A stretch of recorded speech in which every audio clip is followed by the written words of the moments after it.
Baliktad na ngayon ang panahon, pangit na babaero ngayon. Ang gwapo ay hindi na raw uso, dahil sila is karamihan dito.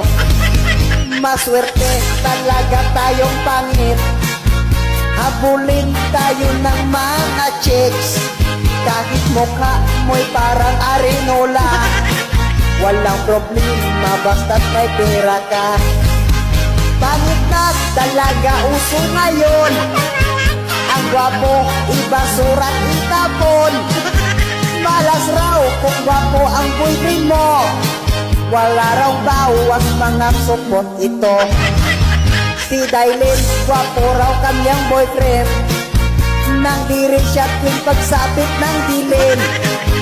Ang ari raw nito ay maliit, puro balat kung tingnan parang tinik.